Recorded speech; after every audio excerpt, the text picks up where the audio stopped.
Inilah cerita misteri bersambung Lingkaran Pesugihan Sang Juru Kunci, episode yang ke-9, ditulis oleh Hanso dengan pembawa cerita Ki Banu Asmara.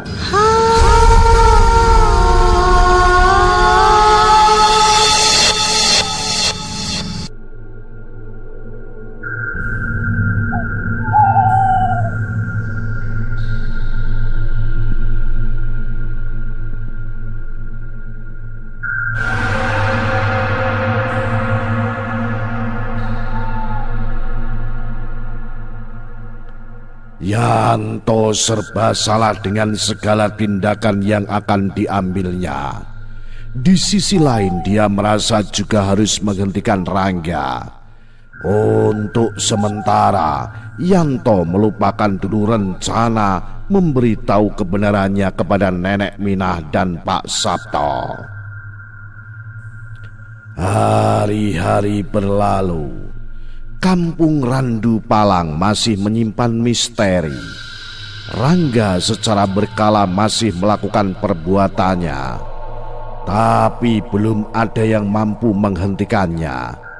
Setiap kali ada pencari pesugihan yang datang ke warung Rangga, jarang ada yang diketahui berangkatnya ke Gua Siluman. Warga juga belum ada yang berani menghentikan Rangga, karena telah banyak yang berusaha menghentikan Rangga di tengah jalan, berakhir mengenaskan. Hampir semua warga bingung kenapa banyak orang luar daerah bisa mengetahui adanya pesugihan di Gua Siluman. Tak seorang pun tahu bahwa selama ini yang menghembuskan kabar mengenai pesugihan ini adalah Agus. Yanto yang sudah lama tinggal di kampung Randu Palang beberapa kali kecolongan.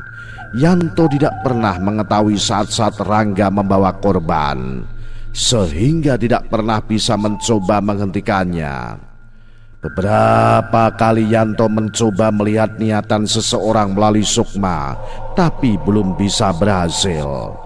Yanto meyakini bahwa tidak semua hal bisa dijangkau oleh kemampuan manusia. Yanto seringkali iseng melihat niatan seseorang namun tak pernah berhasil. Yanto berpendapat kalau dia bisa melihat niat Rangga, maka dia akan mengetahui kapan Rangga akan ke Gua Siluman. Memikirkan hal ini, yaitu niatan seseorang ini, Yanto tiba-tiba mendapat ide. Yanto teringat kata-kata Galang bahwa dia sudah bisa mengendalikan sukma seseorang. Yanto akan mencobanya kepada Nenek Minah. Maaf ya Nek, kalau aku membuat tidak nyaman Nenek Minah. Batin Yanto memikirkan rencananya. Yanto mendapatkan ide mengendalikan sukma melalui niatan seseorang. Yanto memikirkan dua hal ini. Sepertinya kalau berhasil bisa bermanfaat untuk seseorang. Walau tak bisa dipungkiri rencana metode Yanto nanti bisa berpotensi disalahgunakan untuk hal yang tidak baik. Malam hari ketika Nenek Minah sudah terlelap tidur, Yanto segera memulai rencananya. Maaf ya Nek, kalau besok pagi membuat Nenek tidak nyaman. Batin Yanto sebelum memulai. Sebenarnya Yanto belum yakin kalau rencananya ini akan berhasil, tapi tak ada salahnya mencoba. Belum dimulai rencananya, Yanto tiba-tiba teringat sesuatu. Bukankah yang berniat mengetahui juru kunci pesugihan tidak hanya Nenek Minah, hampir seluruh warga juga? Sepertinya tidak hanya Nenek Minah yang harus aku coba. Pak Sabto juga sebagai tetua kampung, supaya Nenek Minah tidak dianggap penuduh. Batin Yanto dengan rencananya. Segera Yanto memulai memejamkan matanya. Percobaan Yanto tergolong nekat. Rencana Yanto adalah memanggil Sukma Marni, Rangga, Nenek Minah dan Pak Sabto. Karena Nenek Minah dan Pak Sabto mempunyai niat mengetahui siapa juru kunci pesugihan Gua Siluman dan memastikan Rangga yang menumbalkan Marni, Yanto ingin memasukkan ingatan Marni dan Rangga ke sukma Nenek Minah dan Pak Sabto. Yanto sengaja melakukan hal ini kepada Nenek Minah dan Pak Sabto sekaligus untuk mengetahui apabila hasilnya sama maka kemungkinan rencana Yanto berhasil. Segera semua sukma terkumpul. Yanto, Galang, Rangga, Marni, Nenek Minah dan Pak Sabto. Yanto agak canggung sebenarnya pada awalnya karena baru kali ini menarik sukma banyak orang sekaligus. Maka dari itu Yanto melakukannya selembut dan sehati-hati mungkin. Pertama Yanto menggabungkan sukma Marni, Nenek Minah dan Pak Sabto. Kemudian mentransfer ingatan Marni tentang penumbalan oleh Rangga. Yanto sengaja hanya memasukkan sedikit ingatan Marni untuk meminimalisasi resiko pada Nenek Minah dan Pak Sabto mengingat umur mereka. Yang dimasukkan ingatan Marni hanya kejadian penumbalan Marni oleh Rangga kepada Nyai Sri Alas di Gua Siluman. Kemudian setelah ingatan Marni selesai ditransfer ke Nenek Minah dan Pak Sabto, Yanto pelan-pelan melepaskan sukma Marni. Selanjutnya Yanto menggabungkan sukma Rangga, Nenek Minah dan Pak Sabto. Hal sama dilakukan Yanto, yaitu mentransfer ingatan Rangga ketika menumbalkan Marni. Yanto sengaja hanya memasukkan ingatan yang sama antara Marni dan Rangga supaya Nenek Minah dan Pak Sabto yakin. Selanjutnya Yanto melepaskan sukma Nenek Minah perlahan-lahan. Menurut pendapat Yanto, Nenek Minah tidak perlu mengetahui semua hal terlalu jauh mengingat kondisi dan umurnya. Cukup ingatan penting mengenai Marni saja. Yanto sengaja menyisakan sukma Rangga dan Pak Sabto. Yanto berpikir Pak Sabto lebih tepat untuk mengetahui lebih banyak tentang pesugihan itu. Harapan Yanto supaya Pak Sabto bisa segera mengambil tindakan bersama warga yang lain. Segera Yanto mentransfer ingatan Rangga tentang penumbalan beberapa korban. Yanto tetap memilih ingatan yang dimasukkan ke Pak Sabto. Tidak semua ingatan harus dimasukkan ke Pak Sabto. Ingatan tentang kejadian dirinya dengan Galang dan Rangga di gua itu tidak dimasukkan. Setelah dirasa cukup, Yanto melepaskan sukma mereka semua. Yanto segera mengakhiri kegiatan penggabungan sukma. Satu hal yang dilupakan Yanto lupa mentransfer ingatan Rangga mengenai Agus ke Pak Sabto. Yanto juga tidak menyadari hal ini akan menjadi hal buruk di kemudian hari. 1 jam telah berlalu. Tiba-tiba Yanto dikejutkan oleh suara tangisan. Itu adalah tangisan Nenek Minah. Takut terjadi apa-apa, Yanto segera bangun dari tempat tidurnya dan segera ke kamar Nenek Minah. Ternyata kamar Nenek Minah tidak terkunci. Nenek Minah sedang duduk sambil menangis di sudut tempat tidurnya. Yanto segera menghampiri Nenek Minah. "Ada apa, Nek?" tanya Yanto. Nenek Minah hanya menangis tanpa bisa berkata-kata.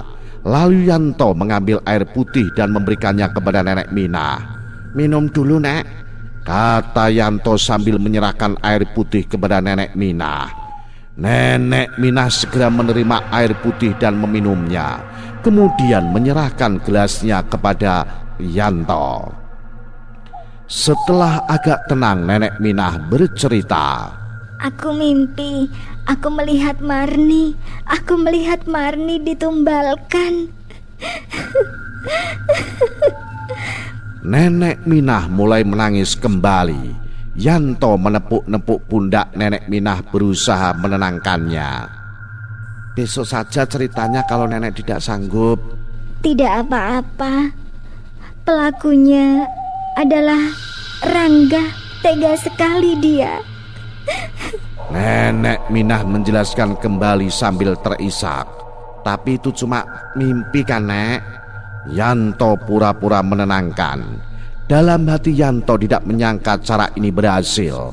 Ada sedikit rasa penyesalan dalam hati Yanto. Sebenarnya tidak tega melakukan hal ini kepada Nenek Minah. Tapi mau tidak mau hanya cara inilah yang terbaik untuk dilakukan. Nenek Minah geleng-geleng. Nenek meyakini ini bukan sekedar mimpi. Lalu Nenek Minah menceritakan detail mimpinya.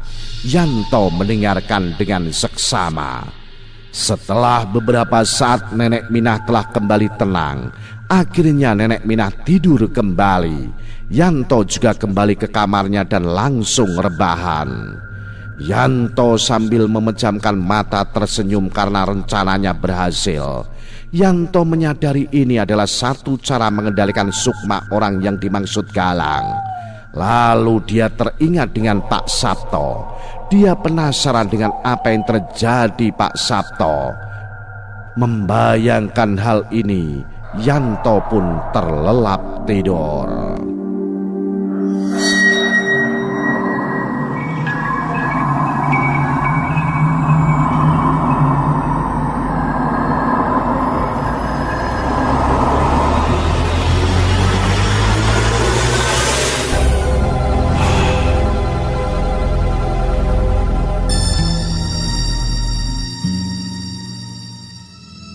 Mas Yanto? Mas Yanto? Sudah bangun belum? Sapa seorang warga sambil ketok-ketok jendela kamar Yanto. Yanto terbangun. Yanto segera membuka jendela kamarnya. Masih ada gelap, tapi sudah pagi. Ada apa, Pak? Tanya Yanto kepada warga yang mengetuk pintunya. Maaf, mengganggu pagi-pagi sekali. Saya diutus Pak Sabto untuk menyampaikan Nenek Minah nanti diminta ke rumah Pak Sabto, kata warga itu. Saya tidak enak kalau langsung membangunkan Nenek Minah. Tolong sampaikan ya, Mas. Mas Yanto. Maaf, kira-kira ada apa ya, Pak? Tumben kok mendadak? Tanya Yanto kembali. Kata Pak Yanto, beliau mengetahui sesuatu mengenai pesugihan. Nanti Mas Yanto ikut saja supaya jelas. Baiklah, Pak, saya sampaikan ke Nenek Minah. Nanti saya antar Nenek Minah ke Pak Sabto. Terima kasih, Mas Yanto. Maaf mengganggu pagi-pagi. Saya permisi dulu ya. Ya, Pak, sama-sama. Mari. Yanto menutup jendelanya kembali. Kemudian dia duduk sambil tersenyum. Ternyata berhasil.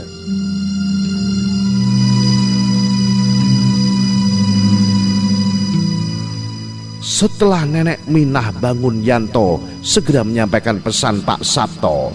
Segera mereka bergegas ke rumah Pak Sabto. Yanto sudah bisa menebak yang akan dibicarakan. Pasti mengenai Rangga dan pesugihan. Sementara Nenek Minah tidak ada perkiraan sama sekali. Sekilas Nenek Minah masih terlihat lesu karena kejadian semalam. Nenek Minah agak tidak enak badan karena sukmanya ditarik Yanto. Sesampainya di rumah Pak Sabto, ternyata sudah ada beberapa orang yang telah menunggu kedatangan Nenek Minah. Pak Sabto kelihatan pucat. Yanto mengetahui penyebabnya. Sama dengan yang dialami Nenek Minah, yaitu karena sukmanya dia panggil. Silakan duduk Nenek Minah. Silakan Mas Yanto, kata Pak Sabto mempersilakan Nenek Minah dan Yanto. Nenek Minah segera duduk dengan beberapa tetua kampung. Pak Sabto adalah yang paling dituakan di antara tetua kampung. Terima kasih atas kedatangan semuanya. Mohon maaf mendadak sekali, dikarenakan ada hal yang sangat penting yang akan saya sampaikan. Pak Sabto mengawali pembicaraan. Sesaat Pak Yanto menghentikan bicaranya sambil menghela napas. Yang lain menunggu dengan penasaran dengan apa yang akan disampaikan selanjutnya. Entah dari mana saya harus memulai. Semalam saya melihat gambaran mengenai pelaku pesugihan yang menjadi tumbal di Gua Siluman. Bahkan saya melihat pelakunya, yaitu sang juru kuncinya, kata Pak Yanto dengan penuh keyakinan. Ketika mendengar hal ini, semua mulai terkejut, termasuk Nenek Minah, terkecuali Yanto yang hanya diam. Khusus Nenek Minah, mohon maaf yang sebesar-besarnya sebelumnya. Saya terpaksa harus mengatakan hal ini, kata Pak Sabto sambil menengok ke arah Nenek Minah. Saya melihat yang menumbalkan Marni adalah Rangga. Dan Rangga memang juru kunci Gua Siluman seperti yang kita duga. Semua yang mendengarkan ada yang terkejut, ada pula yang sedikit berubah mimik wajahnya. Bagaimanapun juga mereka sudah curiga bahwa Rangga adalah juru kunci pesugihan Gua Siluman. Maaf Pak Sabto, bagaimana Pak Sabto melihatnya? Tanya salah satu tetua. Pak Sabto menjawab, ketika sedang mau tidur, tiba-tiba saya merasa pusing. Saya lalu rebahan. Tak lama kemudian gambaran itu muncul di pandangan saya. Saya seolah-olah melihat secara langsung kejadiannya. Semua tergambar jelas dan nyata. Apakah itu bukan mimpi, Pak? Saya yakin bukan. Karena saya sadar betul bahkan saya belum tertidur. Bahkan sesudahnya saya sempat mengambil air minum dan meminumnya. Semua mendengarkan dengan seksama. Sebagian percaya, sebagian lagi agak meragukan semua pernyataan Pak Sabto. Yanto dalam hati seketika terkejut. Yanto bukan terkejut dengan apa yang dikatakan Pak Sabto, tetapi terkejut karena ternyata Pak Sabto belum tidur ketika dia melakukan penggabungan sukma. Lalu tiba-tiba Nenek Minah menyela. Saya percaya apa yang dikatakan Pak Sabto.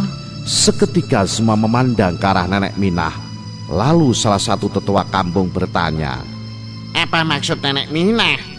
Nenek dengan mata menerawang sambil menjelaskan. Semalam saya juga mengalami yang Pak Sabto alami. Saya melihat Rangga menumbalkan Marni. Lanjut Nenek Minah sambil menahan tangis. Seketika semua terdiam. Tak sedikit yang berpikir apa yang sebenarnya terjadi. Bagaimana mungkin dua orang bisa mengalami dan melihat hal yang sama?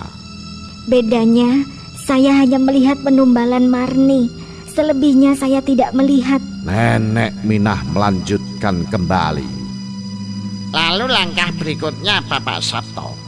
Kita tidak bisa menuduh langsung Rangga karena tidak ada saksi hidup. Sementara selama ini tiap ada warga yang berusaha menghalangi pelaku pesugihan berakhir dengan mengenaskan. Saya sudah memikirkan hal ini, Pak. Saya lebih mementingkan keselamatan warga. Semua terdiam karena tidak tahu harus berbuat apa. Mereka hanya saling memandang satu sama lain. Mereka tidak ada yang berani memberi ide atau saran karena takut beresiko terhadap mereka atau warga lainnya. Tenang saja. Tiba-tiba Nenek Minah berkata. Seketika semua memandang ke arah Nenek Minah keheranan. Kita tidak perlu berbuat apapun untuk menghentikan Rangga. Dan kita juga tidak perlu mengorbankan warga. Kita hanya cukup menunggu. Apa maksud Nenek Minah? Percayalah kepada saya. Tiba saatnya nanti saya akan beritahu semuanya. Jawab Nenek Minah dengan penuh keyakinan. Untuk saat ini kita hanya perlu menunggu. Itu saja. Bagaimana dengan yang lainnya? Apakah setuju dengan saran dari Nenek Minah? Yang lain hanya mengangguk setuju walau semua yang hadir di situ masih bertanya-tanya dalam hati dengan ide dari Nenek Minah. Yanto juga ikut bingung dengan rencana Nenek Minah. Tapi Yanto berencana menanyakan kepada Nenek Minah di rumah. Sebenarnya warga juga sudah prihatin dengan kejadian pesugihan di Gua Siluman. Namun warga serba salah dalam mengambil tindakan. Kalau dibiarkan terlalu lama akan bertambah banyak memakan korban. Kalau mau mengambil tindakan sendiri akan berisiko terhadap keselamatan mereka. Pernah warga berinisiatif untuk melaporkan kepada pihak berwajib. Namun warga memergoki pelaku pesugihan pukul 22-23 malam. Sehingga tidak cukup waktu untuk para pihak berwajib untuk mendatangi lokasi. Akhirnya semuanya terlambat. Akhirnya mereka membuarkan diri sambil dalam hati mereka bertanya-tanya mengenai rencana Nenek Minah. Nenek Minah dan Yanto juga segera meninggalkan rumah Pak Sabto. Tiba-tiba Pak Sabto mengejar Nenek Minah dan Yanto dan berjalan bersama menuju Nenek Minah. Nek, maaf Nek, apa sebenarnya rencana Nenek Minah? Tanya Pak Sabto sambil berjalan di samping Nenek Minah. Begini Pak Sabto, seperti yang kita tahu, kalau warga yang menghentikan Rangga akan mengalami hal buruk seperti biasanya. Kita mengusir Rangga pun akan tetap berbahaya bagi warga. Jadi, kita hanya bisa menunggu pelaku pesugihan seorang wanita yang datang kepada Rangga. Yanto dan Pak Sabto agak bingung mendengarnya. Bagaimana seorang wanita pelaku pesugihan bisa menghentikan Rangga? Nenek Minah menjelaskan. Hanya wanita yang sedang datang bulan yang bisa menghentikan Rangga. Maaf Pak Sabto, saya tidak bisa menjelaskan terlalu panjang. Nanti pada saatnya Pak Sabto akan mengetahui maksud saya. Baiklah, jawab Pak Sabto mengalah. Maaf Nek, saya cuma bisa mengantar sampai sini ya. Saya mau menemui tetua yang lain. Kami akan melakukan pengawasan secara diam-diam kepada orang asing yang datang ke warung Rangga. Terima kasih Pak Sabto, jawab Nenek Minah, lalu Pak Sabto berjalan ke arah lain. Maaf Nek, sebenarnya apa rencana Nenek? Tanya Yanto juga penasaran. Sebenarnya bisa saja Yanto melihat niatan Nenek Minah melalui penarikan sukma, tapi saat itu waktunya tidak tepat. Yanto, seperti yang Nenek bilang tadi, bahwa kita hanya perlu menunggu kedatangan wanita pelaku pesugihan yang sedang datang bulan. Siluman di gua ular tidak suka darah haid. Rangga tidak menyadari hal ini. Kalau sampai ada wanita yang sedang datang bulan, maka siluman di goa akan membunuh Rangga. Yanto terkejut. Kenapa dia bisa melupakan hal ini? Hal ini sama ketika Nenek Minah ditumbalkan oleh kakek Sarwan. Yanto sudah mengetahuinya, tapi Nenek Minah belum bercerita kepada Yanto dan Nenek Minah tidak menyadari kalau Yanto justru sudah mengetahui semuanya. Jadi Yanto hanya manggut-manggut saja mendengar penjelasan Nenek Minah sambil berjalan. Nah, apa yang akan terjadi kemudian? Ikuti terus cerita misteri bersambung. Lingkaran Pesugihan Sang Juru Kunci episode selanjutnya. Salam Jimatres, salam satu misteri. Au.